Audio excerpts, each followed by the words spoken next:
பொன்னமலம் ஒரு பாராளுமன்ற உறுப்பினர், வேற ஒரு பொதுமக்களா இருக்கலாம், யாராலும் இருக்கலாம். பொதுமக்களுக்கு சுடுவர் என்றதும் துவாக்கு தூக்கி காட்டுறதும் பாராளுமன்றத்தில் டிசிசி மீட்டிங்ல தூக்கி அடிப்பர் என்றதும் அது கேவலமான செயல்.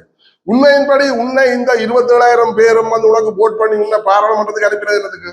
சாவைச்சேரி மக்கள் உன்னை நம்பி உனக்காக 27,000 பேர் உனக்கு வாக்கு போட்டு உன்னை பாராளுமன்றம் அனுப்பினதுக்கு ஒரு பொம்பளைக்கு துவாக்கு காட்டுறதுக்கும் அங்க சீமான சுடுவேன்றதுக்கும் பாராளுமன்றத்துல டிசிசி மீட்டிங்ல கயந்திரமார் பொன்னமலை தூக்கி அடிப்பேன்டா பொத்தடா வாங்கன்றது இதெல்லாம் ஒரு படித்த நாகரிகமற்ற மனுஷனா செய்யற பொழுது இது உண்மையின்படி ஒரு படிக்காத ஒரு பாமர முட்டாள் தம்பி உடைய ஒரு காலம் அப்படி கேட்க மாட்டான்.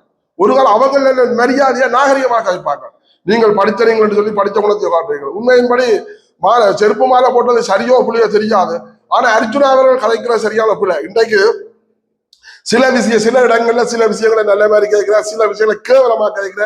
இன்னும் நினைச்சா எங்களுக்கே அறிவு இருக்குது. ஏன்னு சொன்னால் இன்றைக்கு 562 குடும்பங்களை கிளிநொச்சிக்கு இடம் மாற்றி காணிகள் கொடுத்து அங்க குடியமர்த்துற மாதிரி ஒரு டிசிசி மீட்டிங்ல அல்லது ஒரு பொது மீட்டிங்ல அது போய்கொண்டு இருந்தது.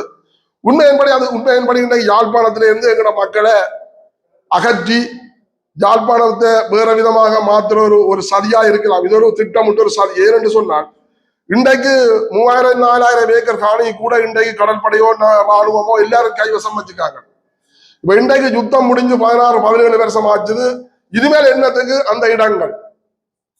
அப்ப அவ்வளவு இடத்தையும் வந்து மக்களுக்கு கொடுக்கலாம். அதெல்லாம் வந்து எங்கள்கிட்ட காணியை துளைச்ச மக்கள், காணியை விட்ட மக்கள், பைபோசா அந்த மக்கள் இந்த காணியை பிடிபட்ட மக்களை கொண்டு இந்த 562 குடும்பங்களையும் அகற்றினால் இந்த காணி பிரச்சனை இருக்கான்ற திட்டமிட்டு ஒரு சதி செய்துதான் இந்த 562 மக்களை கிளிநொச்சிக்கு அகற்ற மாதிரி இருக்கிறது.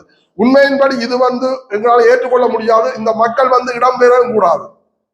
ஏனென்று சொன்னால் இஞ்சையும் வந்து அரசாங்க காணி வழியாக போய் இருக்கக்கூடாது. நீங்கள் அவன் சொன்னது காணிதான் அவன் இருக்கணும், அவனவன் தண்ட காணிதான் அவன் இருக்கணும். விரும்பினா நீங்கள் கொண்ட இந்த ராணுவத்தை கொண்ட நீங்கள் வேற எங்கேயும் கொண்டே வைக்கலாம். அரசாங்க காணிகள் வேற எங்கேயும் காடு வழியா பத்த வழியா வேறு இடங்கள் எல்லாம் காடா கிடக்கு. இன்றைக்கு தானே தொல்பொருள் திணைக்களம் வந்து அடாவடியா பிடிக்கணும். அதுல கொண்டே இருந்தும் அவன்